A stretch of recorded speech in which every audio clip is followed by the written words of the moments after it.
اللهم صل على محمد وآله وعترته بعدد كل معلوم لك.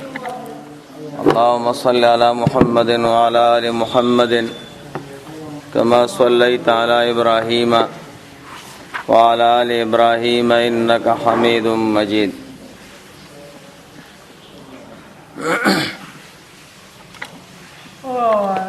د مز د فرایض خبره وشوه چې په مز کې دومره فرض دي. د واجباتو خبره وشوه چې دومره پکې واجب دي. اوس په مز کې سنت څومره دي؟ نو په سنتو کې هم د علماو دوه قول دي، یو اجمالا یو تفصیلا. بعض علماء سنت اجمالا لګوي او بعض علماء پکې تفصیل کوي. کم علماء چې اجمال وای راغون کړي دي په لګو الفاظو کې، نو هغوی وای په منځ کې څوارلس سنت دي. څوارلس څیزونه داسې دي چې هغه په منځ کې سنت دي. پہلا نمبر لاسونه پورته کول اولنی تکبیر کې. مسلمان چې مسکای پہلا تکبیر کې به لاس پورته کوي الله اکبر، نو دا لاس پورته کول او بیا دا کټ ګوتې د دې نرمیو د غوږونو سره برابرول سړی چې مسکای او زنانه چې مسکای نو د دې اوږو سره برابرول. د زنانو د پاره اوږو پورې پورته کول په اولنی تکبیر کې او د سړي د پاره غوږونو پورې پورته کول په اول تکبیر کې، دا سنت دي. دویم نمبر دواړه لاسونه کې خودل د نوم لاندې، ګس لاس بخکته کې او خې لاس ببره کې او د نوم نه به اخکته کې دی، نو دا سنت دي. او طریقې دا ده چې دا درې ګوتې، یوې ګوتې ته مسواک وی، دویم ته منځنۍ وی، دریم ته وزیره وی. دا درې ګوتې به د مړوند د پاسه کې دي او دا کچه ګوته او غټه ګوته دا به تیراتاو کې.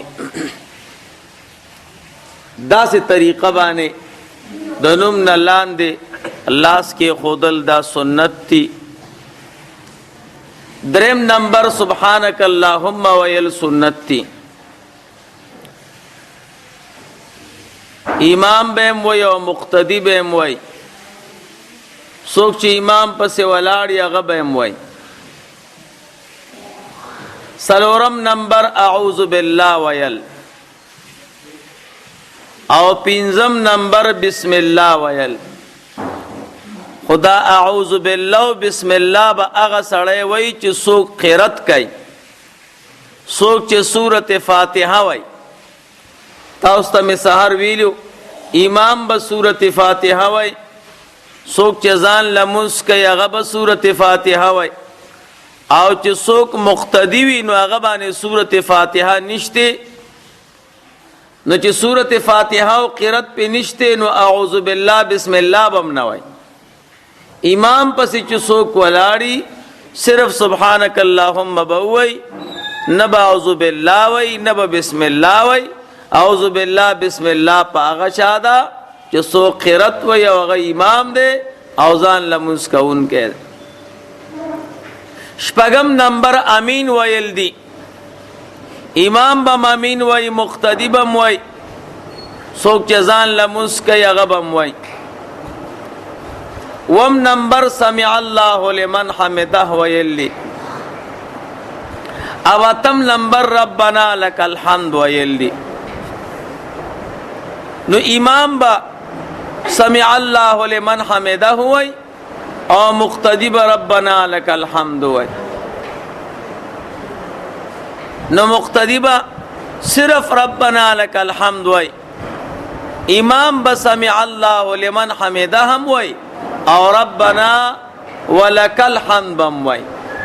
مشهور خدا د چې امام بنوي خو نه صحیح قول دا دی چې امام به دواړه وای، سمع الله لمن حمده هم وای، ربنا ولک الحمد، اللهم ربنا لك الحمد، اللهم ربنا ولك الحمد.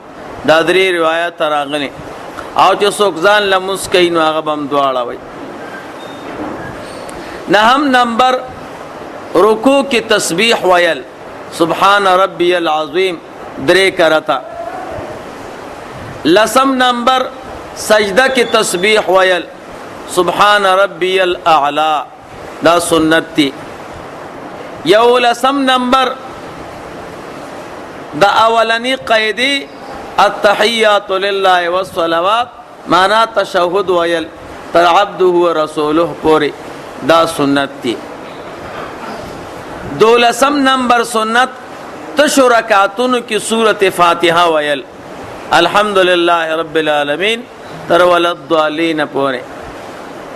دیارلسم نمبر دا طلوع دراتلو تکبیر ویل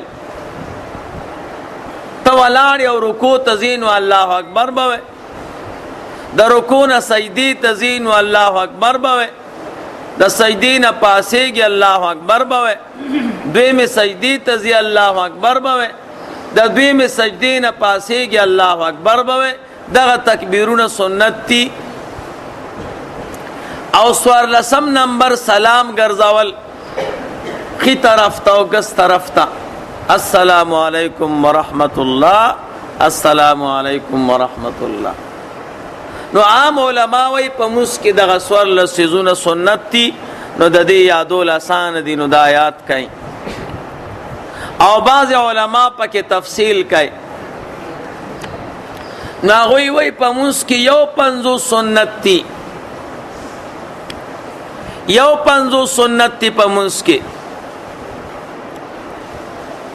نو پہل نمبر لاسونا پورتا کول دوارا اولنی تکبیر کے مستداخلی گیا واللہ اکبر وے نو لاس با پورتا کے نو ما تاوستوی سڑے بے سمر پورتا کئی دا دی غگونو دا نرمیو پاندازہ بانے لگول ضروری ندی. اکثر جمی کی سڑی صادر آغستا ہی کنا نو بیا صادر نا لاس راویستل ورطا گرانی نو شریعت نا قربان دیکھے توسو دا شریعت و الاس تم رپور تا کچستا دا غگونو دا نرمیو سر برابر شی بس ٹک دا نو سڑے بے تم رپور تا کئی او زنانہ بے سم رپور تا کئی دا دی غگونو دا دی اگو تر اندازی پورے نو زنانہ بے دا اگو تر اندازی پورے پور تا کئی او سڑے بے تا غگونو پورے والی بنا دا زنانو پس سطر دا او چې لاس ادا سے پورته که خطو خلقو تخکاری او چې خکتی نو ډیر نخکاری نو بنا د زنانو په سطر دا حدیث کې راغلی دی د سړو مز جدا د زنانو مز جدا. انشاءاللہ که عمر بقا وکړه په دې موضوع برته بیا یو ورځ خبرې کوم چې د سړو مز جدا دی د زنانو مز جدا دی او چې څوک کوي د سړو منځ او د زنانو منځ یو دی نو دا په غلطه دی.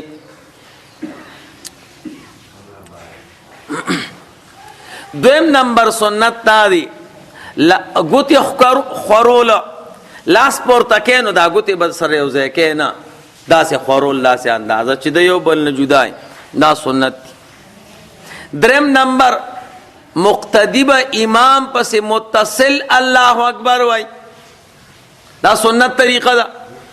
امام وی اللہ اکبر مستداخل شو نو مقتدی با مور پس متصل اللہ اکبر وائی د سنه چې هغه ولاړي او جامې سمي او ټوپۍ سمي او پټکې سمي چې زاسم لاټې مشتي نو دا د سنتو نه خلاف دی.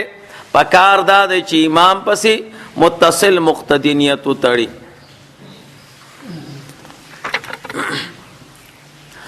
او بل سنت دا سړی بل خې لاس گدي په ګس لاس باندې د نوم نه لاندې او اوس مې ورته طریقه وښوده دیوی طریقه دادا چې دا درې ګوتې دیتا مسواک ګوته وای دیتا مینځه ګوته وای دیتا وزیره ګوته وای. تاسو له نوم نه درځي خو دې درته یم دیتا وزیره ګوته وای. دا درې واړه ګوتې به د مړوند د پاسه کې او کچه ګوته او غټه ګوته به تراتاو کې او دا تلی به د دې ګس لاس د پاسه کې دی. نو دقه طریقه باندې د نوم نه لاندې ودرې لاس کې ښودل دا سنت طریقه ده.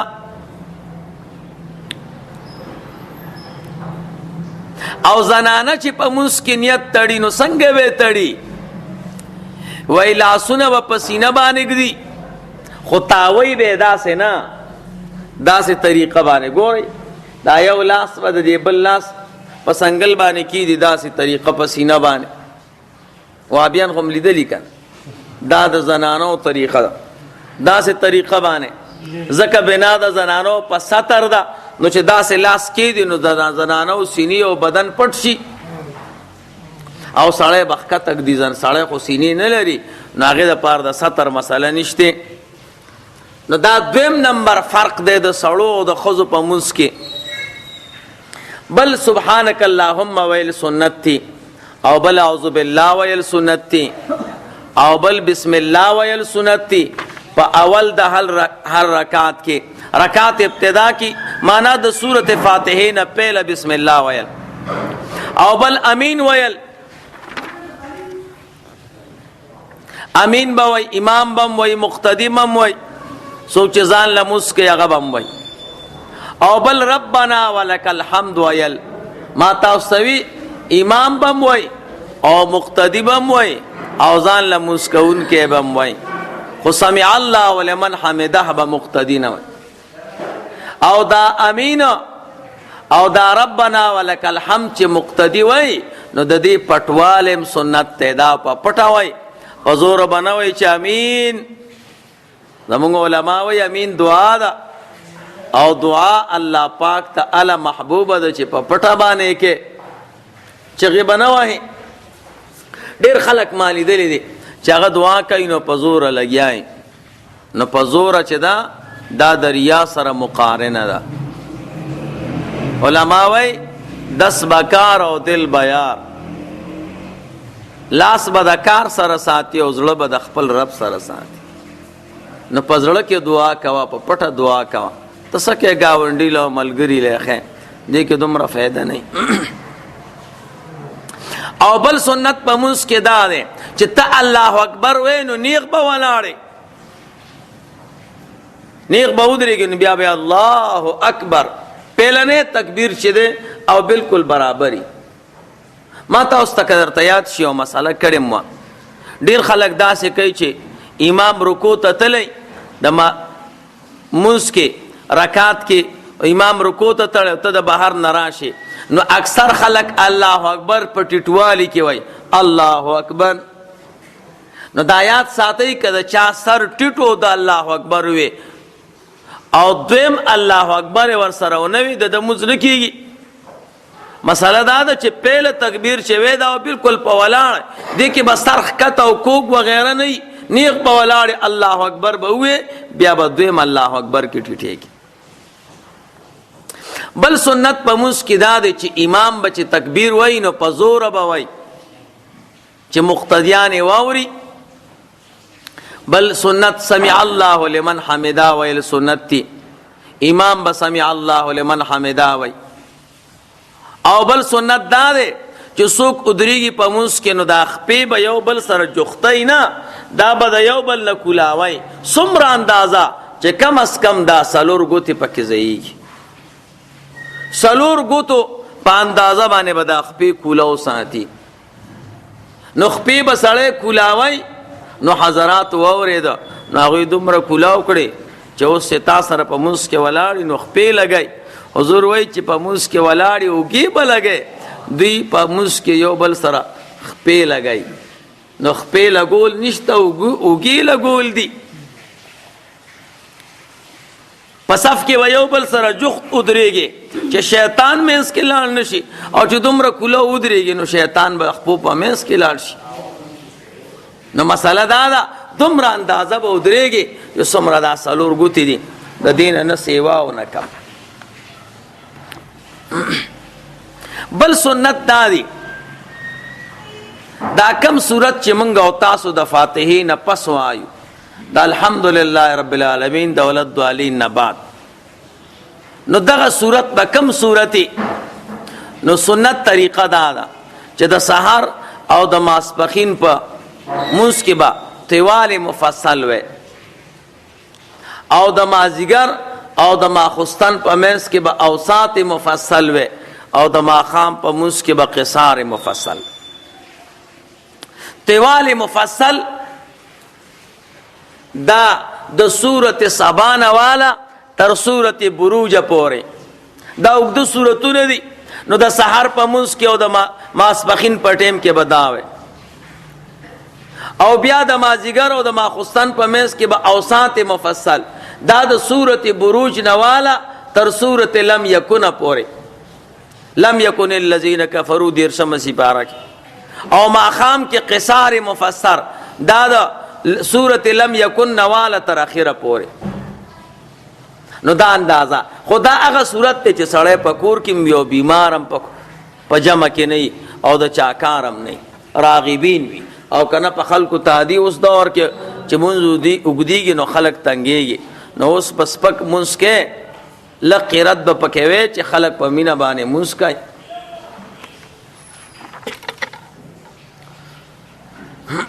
او بل سنت دا دی چې سحر منځ چې امام کوي نو پیل رکعت به اوږدی. نور منځونو کې دا مسله نشته، صرف د سحر منځ کې دی. او دا نور منځونو کې چې اول رکعت اوږدي د هغې وجه دا ده چې په هغې کې سبحانک اللهم وي، او په دویم رکعت کې خدا نه نو ځکه دا اوږد ښکاري. بل سنت دا دی د رکوع والا تکبیر سنت ته، رکوع ته ځي الله اکبر ویل سنت. او بل سنت د رکوع والا تسبیحات سبحان ربی العظیم کم از کم 3 کرته به وی، دا سنت طریقه ده. بل سنت دا دی چې په موږ رکوع کې ودرېږي نو دا زنګرونه به ټیټ ونیسي په رکوع کې، نو په رکوع کې دا زنګرونه نیول کلک دا سنت دی. او بل سنت دا چې دا زنګرونه نیسي نو دا لاسونه کولاول پکې سنت دی. دا ګوتې به داسې کولاو ساتي نو ټیټ به نیسي، او زنانه چې ده نو هغه به دا ګوتې نه کولاوی، دا هغه به وربانې دا ګوتې به یو بل سره یو ځای کوي، نږدې به. دا هغه 3 نمبر ځای دی د سړو د زنانو په منځ کې فرق، یو په اول تکبیر کې، دویم په لاسونو کې ښودلو کې، او دریم رکوع کې چې زنګرونه نیسي نو سړی به ګوتې کولاوی او زنانه به نه کولاوی، هغه به همداسې ږدي.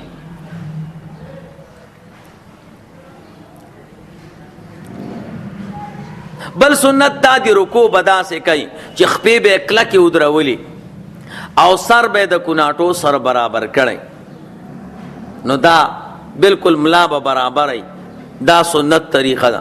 بل سنت دا دی د رکوع نه پاسېدل، دا هم سنت دی. بل سنت دا دی د رکوع نه پس اوچت ودرېدل، نیغ دې ته قومه وایي چې ستا هر اندام او هر بند خپل ځای ته لاړ شي، دا سنت طریقه ده.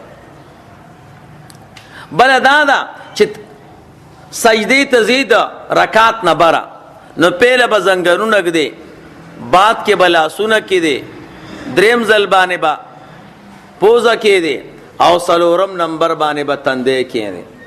پیله زنګرونه کېښودل، بیا لاسونه کېښودل، بیا پوزه او بیا تندی.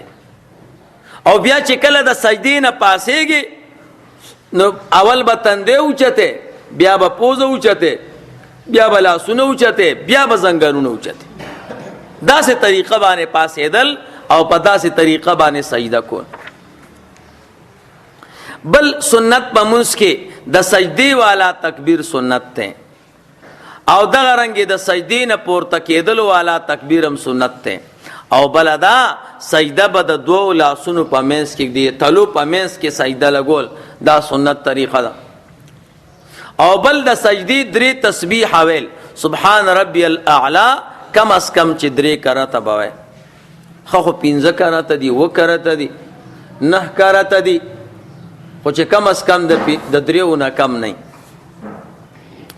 او بل سنت په منځ کې دا دی چې سړی به دا خپله خېټه د پتونانو نه لرې کوي، ځان به راغونډی نه، او څنګلې به د اړخ نه لرې کوي، دا څنګله به د دې اړخ نه لرې کوي او دا څنګله به د ځمکې نه پورته کوي. سړی چې سجده کوي نو خېټه به د پتون نه لرې ساتي، مټ به د ترخونو نه لرې ساتي او دا څنګلې به د ځمکې نه لرې ساتي. داسې طریقه باندې به مونځ کوي. او اما زنانه چې ده دا هغه څلورم نمبر ځای دی چې د سړو د زنانو په مونځ کې فرق دی. زنانه چې ده نو دا خېټه به د پتون سره یو ځای کوي او دا مټ به د ترخ سره یو ځای کوي او دا لاسونه به د ځمکې سره لګوي، ځان به راغونډوي نو سجده به کوي. دا هغه څلورم نمبر فرق دی د سړو د ښځو په مونځ کې. بل سنت طریقه دا ده چې د دوو سجدو په منځ کې ناسته، د دوو سجدو په منځ کې ناسته، یو سجده دی ولګوله نو راپاسه نیغ کېنه. ډېر خلک ملا همغسې کږه ساتلي او دویمې سجدې ته لاړ شي، دا د سنتو نه خلاف دی. یو سجده دی وکړه الله اکبر ووایه کېنه نیغ، نو چې ښه اندامونه دې برابر شو نو بیا دویم الله اکبر ووایه دویمې سجدې ته لاړ شي. دا سنت طریقه ده. بل لاسونه کې ښودل په پتونانو د دواړو سجدو په منځ کې، لکه سړی چې آخره قاعده کې کینی او دواړه لاسونه په پتونانو ږدي، نو چې د دوو سجدو منځ کې کینی نو دغه طریقه باندې به دواړه لاسونه په پتونانو ږدي. بل سنت دا دی چې سړی قاعده کوي نو دا ګسه خپه به خوری او ښی خپه به ودرئ. ګسه خپه به خوره کي نو په هغې به کیني او دا ښی خپه به داسې ودرئ د دې دا ګوتې به قبلې طرف ته کی. نو په داسې طریقه باندې قاعده کول دا سنت طریقه ده. ډېر خلک دا یو خپه بل خپه کې ودن نه کینو کینی، نو دا خلاف سنت دی. او زنانه چې ده هغې به تورک کوي. تورک دا معنا چې دواړه خپې به ښي طرف ته راکاږي، ښي طرف ته به یې کي. دا هغه پنځم نمبر فرق دی د سړو د زنانو په منځ کې. خپې به یو طرف ته کږي کي نو په هغې به د پاسه کی. بل سنت په مونځ کې دا دی چې چاله چل ورځي نو اشاره به کوي، اشهد ان لا اله باندې به اوچته کی او الا الله باندې به اخکته کی. او علما وایي اسانه طریقې دا ده چې ته به د خپلو ګوتو نه یو 50 عدد جوړ کې 51 دا ګوره دا کټه ګوته به د دې کچې ګوتې د دې مسواکې ګوتې سره یو ځای کې، نو دا په اردو کې 5 دی او دا یو سره 1 دی دا مسواک، نو 51 شو. نو ته به د دې ګوتو نه 51 شمیر جوړ کې. داسې به نه کې ډېر خلک دا ګوتې راتاو کې، دا خو بل سنتو خلاف کار دی. داسې به یو ځای کې چې دا ستا ګوتې د قبلې نه راوانه وړي او بیا به اشهد ان لا اله الا الله، په لا اله به پورته کې او په الا الله به ښکته. او که چل نه درځي نو مه ووایه، خو چل زده کول پکار دی او سنت دی. او بل سنت په مونځ کې دا دی تشو رکعتونو کې سورت فاتحه ویل او بل په نبی علیہ الصلوۃ والسلام باندې درود ویل. خو په آخره قاعده کې اولنی قاعده به عبد و رسوله پورې وي او آخرنی قاعده به چې دی هغې کې به درود شریف وي او بیا به آخره کې دعا ویلم سنت دی. خو داسې دعا به وي چې د قرآن کریم او د احادیثو د الفاظو سره مشابه دی. لکه مونږ او تاسو عام خلک اللهم ربنا آتنا فی الدنیا حسنه وفي الآخرة حسنه وقنا عذاب النار دا وایو. که دا نه نو اکثرو د احادیثو دعاګانې زده کړي نو هغه به وی. خو داسې دعاګانې به نه وی چې د دنیا د امورو سره تعلق لري. اللهم زوجني زوجة حسنا، خدای ښایسته ښځه راکړي، خدای کاروبار راکړي او خدای پکوړې مې خرڅې کړي. نو دا په مونځ کې نه وی. داسې دعا به په مونځ کې کې چې هغه د آخرت سره تعلق لري، د دنیا سره نه. ځکه مونځ مهم ترین عبادت دی، نو په دې کې د دنیا خبرې سکے. بل سنت په مونځ کې دا دی چې سلام اړې نو ښي طرف او کس طرف ته به ګورې السلام علیکم ورحمت الله. حدیث کې راځي رسول الله مبارک با دا مخ مبارک داسې اړو چې د حضور د مخ سپینوالی به وروسته صحابه ولیده السلام علیکم ورحمت الله، چې وروستو خلک ستا د دې مخ دا سپینوالی ویني او داسې ګس طرف ته. بل سنت دا دی چې امام کله سلام اړی پتاسو د سلام یا السلام علیکم معنا پتاسو د سلامی، نو دا سلام پچا شي منګ او تاسو خو صرف وایو، نور پدې نه یو چې دا منګ سلام پچا چ وو کنه، دا سلام چول دی نو سلام پچا چ، نو امام به سلام پچا چي وی امام بچ سلام چي نو پدریو کسان السلام علیکم ورحمت الله، نو یوی پدی خی طرف کې ملائکه ناسته ده نو پاغي به سلام واچي چې السلام علیکم. بلی چې دی خی طرف ته نیکان پیریان دي چې هغه منځونه کوي نو پاغي به کوي، او درېمې خی طرف ته مقتدیان دي دی باندې به سلام واچي السلام علیکم ورحمت الله وبرکاته. او دقه رنګې ګس طرف ته اوس تاسو به وایئ چې ښي طرف ته مقتدیان ولاړ دي امام پې سلام واچو، ګس طرف ته مقتدیان ولاړ دي امام پې سلام واچو، دا امام پسې چې متصل ولاړ دي نو په دوی خو یې وایه نه چو. نو علما فقها وایي امام به زړه کې په دواړو سلامونو کې د وروستو خلکو نیت کوي. دا وروستو خلک چې دي نو دا ډېر محترم دي. حضور فرمایي چې څوک امام پسې متصل ودرېږي مونځ ته د ده یو مونځ په سلو مونځونو دی، چې د امام نه ښي طرف ته یې په 50 دی، چې د امام نه ګس طرف ته یې په 50 دی، او د عامو د صف والا منځونه په 25 دی او په 20 دی، او چې پټکې په سر یې نو په 80 دی. نو چې څوک امام پسې متصل ولاړي نو فقها وایي دا امام چې سلام اچوي نو دې کې به د په دواړو سلامونو کې به د دې نیت کوي. او مقتدی چې سلام اړی نو دی به 50 سلام اچوي السلام علیکم، نو څوک به زړه کې راولي نو یوې د ښي طرف ته ملایکه ده، دغه رنګې ګس طرف ته یې ملایکه ده، نو په دې به سلام واچوي. او د سره په دې صف کې ښي طرف او ګس طرف ته ملګري دي نو په دې به سلام واچوي، او دلته پیریان ولاړ دي نیکان نو په هغې به سلام اچوي. نو دا سلام اچول دي ښه السلام علیکم دا معنا په تاسو د سلام وي نو زړه کې ورسره دا راولئ، داسې نه چې بس صرف السلام علیکم لفظ موږ او تاسو خو دا السلام علیکم لفظ وایو، نور د دې نه وایي چې 50 سلام اچو که نه اچو. نو د دې خلکو نیت به پکې کې السلام علیکم چې د نیت وګرځاو، نو د دې څه مقصد دی دا برته انشاءالله یو ورځ په باب السلام کې وي.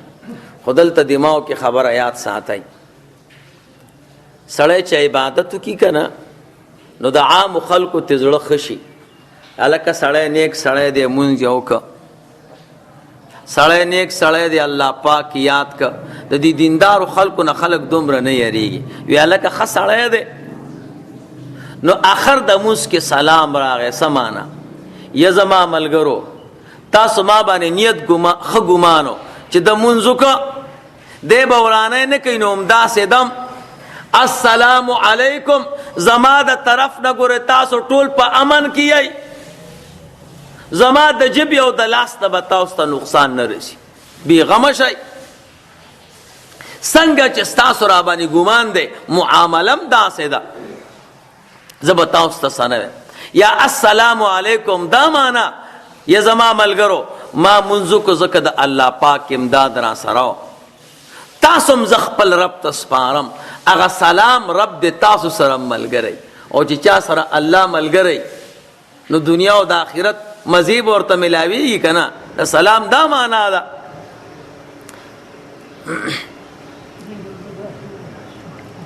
او چې یو سړی ځان لمونځ کوي او سلام اچوي نو دا سلام پچا دی. یو سړی ځان لمونځ کوي او سلام اچوي نو دا سلام پچا دی، نو دا صرف په ملایکو باندې، ځکه چې عام ملګري ورسره نشته نو زړه کې به نیت د ملایکو کوي. او دواړه سلامونه به یو شان ګرځئ که نه، نه دا پیلنی سلام به تیز وای، دا دویم سلام به د هغې نه لږ ښکته وای السلام علیکم ورحمت الله، بیا به دویم وای السلام علیکم ورحمت الله، دواړه به یو شان نه وای، پیلنی سلام لږ تیز او دویم لږ ورو.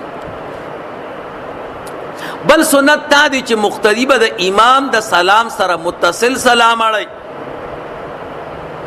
اوس که مقتدی مونځ نه پوره کړی نو بیا اکثر امام زر سبق وي او مقتدیان سستی نو هغوی سبق نه ختم کړی. نو مسله یاد ساتئ چې مقتدی عبد و رسوله پورې مونځ رسولی که نه او امام سلام واړو نو ته به سره اړی، ځکه د امام اقتدا واجبه ده او د عبده و رسوله نه وروستو سبق ویل دا سنت او مستحب دي. نو د واجبو خیال ساتل پکار دی. بل سنت تا دی چې ته سلام اړی اول به خي طرف کا اول خي طرف نو خي طرف نه شروع کول دا سنت طریقه ده. او بل سنت تا دی چې چا نه یو رکات دو رکات تلی هغې ته زمونږ فقها مسبوق وای، نو هغه چې امام یو طرف ته سلام واړی نو پاسیږي به نه، انتظار به کوي چې امام دویم طرف ته سلام واړی نو بیا به پاسیږي. ځکه مسله دا ده چې امام په مونځ کې غلط شي نو دی به سجده سهوه کوي نو یو طرف ته به سلام اړی، نو چې تا چا نه یو رکات نیمتلی دی نو دی به انتظار کوي چې امام یو طرف ته سلام واړو نو پاسیږي به نه، خو چې بل طرف ته سلام واړو نو بیا به پاسیږي، ځکه پته ولګېدله چې د باندې سجده سهوه نشته. نو دا یو 50 سنت تفصیلا دا په مونځ کې دي. درود شریف وایه اللهم صل